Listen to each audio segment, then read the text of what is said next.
வணக்கம். திமுக அப்படின்னு சொல்லக்கூடிய ஒரு கட்சி 20க்கும் மேற்பட்ட கூட்டணி கட்சிகளோட இணைந்து 2026 தேர்தலை சந்திக்கிறாங்க. இவங்களோட ஐடியாலஜி அப்படின்னு சொல்லக்கூடிய விஷயங்கள் பார்த்தீங்கன்னா, மெயினா ஆ பெரியாரிஸ்ட் அப்படின்னு சொல்லக்கூடிய அந்த ஒரு கான்செப்ட் திராவிட இயக்கங்களோட கொள்கைகள பரப்புறது. அதாவது பெண்கள் முன்னேற்றம், சுயமரியாதை இந்த மாரி ஒரு கான்செப்ட். அடுத்ததா பார்த்தீங்கன்னா, இந்த இந்து, முஸ்லீம், கிறிஸ்டின் அப்படின்னு சொல்லக்கூடிய எந்த ஒரு நபர்கள பிளவுபடுத்தி அது மூலமா அரசியல் பண்றது.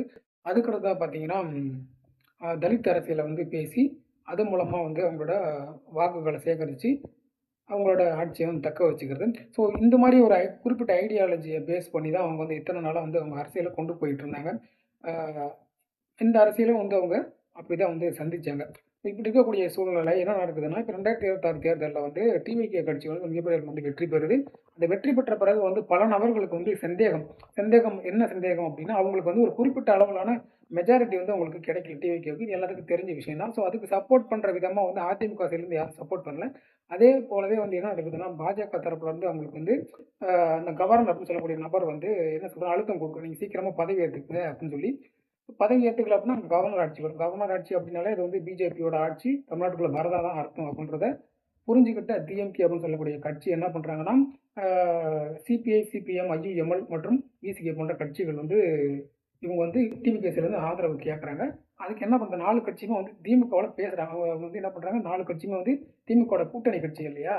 அதனால திமுகட்ட அப்ரூவல் கேட்கறாங்க. அவங்க அப்ரூவல் குடுத்தா தான் இங்க வரும் அப்படின்ற மாரி சொல்றாங்க. அதே போல என்ன நடக்குதுன்னா, அப்ரூவல் குடுக்குறாங்க. இந்த 4 கட்சியை சார்ந்த நபர்கள் இந்த கட்சிக்கு சப்போர்ட் பண்ணுவாங்க. பிளஸ் காங்கிரஸ் கட்சியும் சப்போர்ட் பண்ணுது. இந்த ஒரு சப்போர்ட் மூலமா டிவிகே ஆட்சி அமைக்கிறாங்க. ஆட்சி அமைச்சு பதவியும் ஏற்கிறார் ஜோசப் விஜய் அவர்கள். முதலமைச்சரா மாறுறாரு. இதெல்லாம் நடந்து முடிஞ்சதுக்கப்புறம் பார்த்தீங்கன்னா, அமைச்சரவை பதவி அதுக்கான பதவியேற்பு விழா நடக்குது. அதுக்கு இப்ப பலதரப்பட்ட நபர்கள் பார்த்தீங்கன்னா, சப்போர்ட் பண்ணாங்க.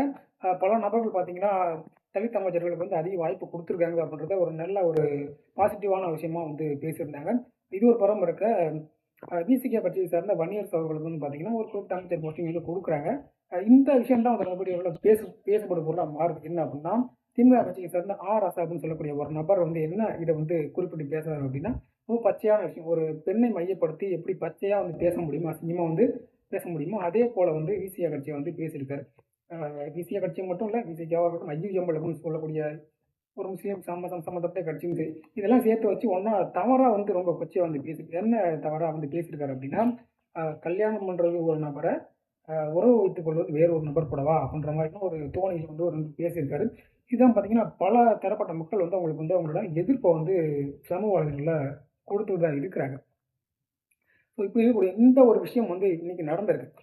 தெளிவாவே டிஎம்கே அலையன்ஸ்ல இருக்கும்போதே இந்த 4 கட்சிகளும் என்ன சொன்னாங்கன்னா, ஆ பிஜேபி தமிழ்நாட்டுக்குள்ள வரக்கூடாதுன்ற ஒரே காரணத்தினால நாங்க அவங்களுக்கு சப்போர்ட் பண்றோம். அப்படின்ற ஒரே காரணத்தினால தான் இந்த 4 கட்சிகளும் அவங்களுக்கு ஆதரவு குடுக்குறோம் அப்படின்னு சொல்லியிருந்தாங்க. இவங்களா வாண்டடா போயிட்டு அமைச்சர் பதவி குடுங்க, அந்த பதவி குடுங்கன்னு சொல்லி கேட்கல. அதுக்கு பதிலா ஆட்சி அமைக்கிறதுக்கு உதவியா இருந்தனால, விஜய் அவர்களா பார்த்து இந்த மாரி உங்களுக்கு இந்த பதவியெல்லாம் குடுக்குறோம். நீங்க வாங்கிக்கோங்க. வாங்கிக்கோங்க அப்படின்னு சொல்லி இந்த ஒரு பதவிய குடுக்குறாங்க.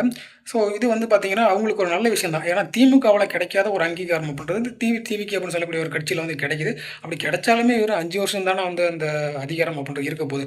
அதுக்கப்புறம் நீங்க சொல்ற மாரி இப்ப திமுக சொல்ற மாரியே தாவேக்கா கட்சி என்ன பண்ணும், ஒரு தற்கொலை கட்சி அப்படின்னு நீங்க சொல்ற மாரி இருந்தாலுமே, தவறான கட்சியா இனிமே இல்ல கட்சி வழிநடத்த தெரியல அப்படின்ற மாரி இருந்தாலுமே, அடுத்த ஆட்சியில நீங்க தானே வரப்போறீங்க. டிஎம்கே தானே வரப்போகுது. ஸோ அப்ப நீங்க அதுக்கேத்த மாரி பிளான் பண்ணிக்கலாம். நீங்க என்ன பண்ணணும்னு நினைக்கிறீங்களோ, அத பண்ணிக்கலாம்ல. ஆனா, அது அப்படிலாம் இல்லாம, இத்தன நாள் நீங்க விசிகான்ற கட்சி நாங்க சொல்றத கேட்டுக்கிட்டு எங்க கூட தான் இருந்தீங்க. நாங்க குடுக்குறதா நீங்க ஏத்துக்கணும் அப்படின்ற மாரி, அவங்க ஏற்கனவே ஆட்சியிலும் பங்கு, அதிகாரத்திலும் பங்குன்னு சொல்லி, திமுக ஆட்சியில அவங்க கூட்டணியில இருக்கக்கூடிய கட்சிகள் ரொம்ப நாளா பல கட்சிகள் கோரிக்கை வச்சிருந்தாங்க. ஆனா தெளிவா என்ன சொல்றாங்கன்னா, நாங்க கூட்டணி ஆட்சி இங்க வாய்ப்பே கிடையாது. ஆட்சியில் பங்கு, அதிகாரத்தில் பங்குன்ற பேரே சொல்லாதீங்க அப்படின்ற மாரிலாம் திமுக சைட்லருந்து நெறைய நபர்கள் பேசியிருந்தாங்க. ஸோ இப்படி இருக்கக்கூடிய சூழ்நிலையில தான் டிவிகேல இந்த மாரி ஒரு பதவி குடுக்கும்போது, அவங்க என்ன பண்றாங்கன்னா, அடுத்த கட்டத்துக்கு மூவ் பண்றாங்க. அதாவது அந்த அமைச்சர் பதவிய ஏத்துக்கிறாங்க. இது எல்லார் வாழ்க்கையிலும் நடக்கக்கூடிய ஒரு விஷயம் தான். ஏன்னா, அவருக்கு கிட்டத்தட்ட பார்த்தீங்கன்னா, எப்படியும் 20 வருஷத்துக்கு மேலேயே இந்த 4 கட்சிகள், 5 கட்சிகள் கூட்டணியில இருந்திருப்பாங்க.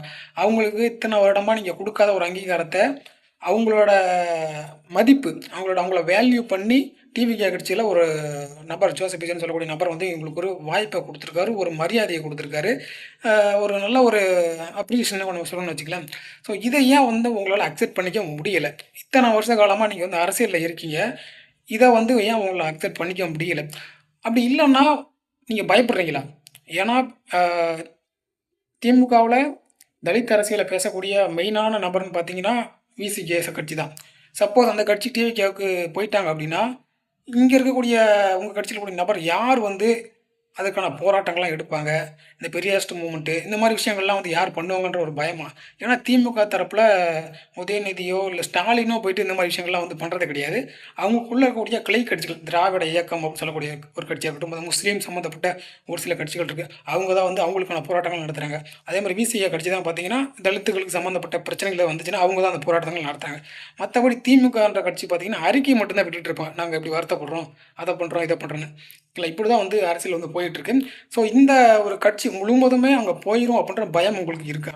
இப்படி போச்சு அப்படின்னா என்ன நடக்கும்? அப்படின்றத பொறுத்திருந்து தான் நம்ம வந்து பார்க்கணும். ஓகேங்களா? ஸோ நாளைக்கு இதே போல இன்னொரு வீடியோவுல சந்திக்கிறேன்.